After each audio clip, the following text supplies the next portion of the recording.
So kung atin nga pong matatandaan ay noong nakalipas na taon lamang, ay binalita natin ang naging gulo sa Mayweather Gym sa Amerika na siyang pagmamay-ari ni Floyd Mayweather Jr.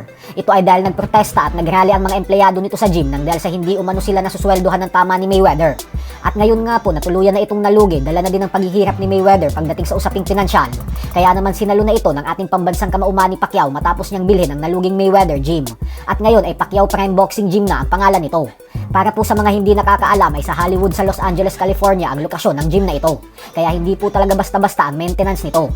Isang patunay lamang na mas magaling humawak ng pera ang ating pambansang kamao kaysa kay Mayweather. Sa kabila ng araw-araw namimigay ng libu-libong piso si Pacquiao sa mga kapuspalad nating kababayan. Habang si Mayweather naman ay nadali sa maling investments at sunod-sunod na pagkatalo sa sugal. Sinubukan naman kunin ng AP News ang pahayag ni Mayweather patungkol sa pagbili ni Pacquiao ng nalugi niyang gym. Pero sa kasamaang palad ay hindi po sumagot ang kampo ni Mayweather para magbigay ng detalye.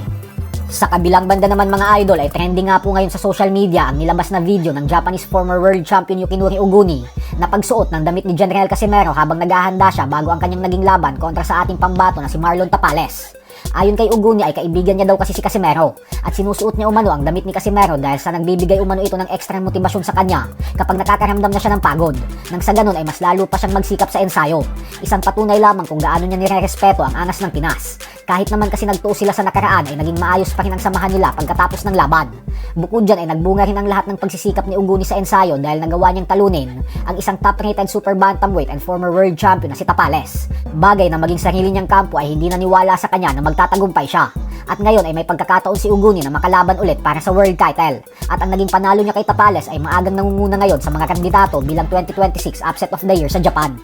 Samantala, matapos nga pong manalo ng former WBO Junior Middleweight Champion na si Tim Tszyu nitong linggo lamang, ay inaasahan ng lahat na ang former Unified Welterweight King na si Errol Spence Jr. na ang sunod nitong makakalaban sa kalagitnaan ng taon na ito. At dahil dyan ay madaming nangangamba para kay Spence dahil mukhang hindi umano tama ang desisyon nitong lumaban agad sa kalibre ni Tszyu nang dahil sa mahigit 3 taon na itong hindi lumalaban. Tapos nanggagaling pa ito sa isang masaklap na pagkatalo via technical knockout sa kamay ni Terence Crawford. Pero ayon nga po sa veteranong trainer na si Robert Garcia, ay sa palagay niya umano ay ang dahilan ni Spence kung bakit ayaw na nitong mag-tune up at gusto na agad dumiretso sa isang malaking laban kontra kay Tim Tszyu ay dahil alam umano nitong wala na siyang ibubuga pa sa boxing at kapag nag-tune up fight pa daw ito ay baka matalo pa sa mahinang fighter at mawala pa ang Tim Tszyu fight na siyang magbibigay sa kanya ng malaking bayad.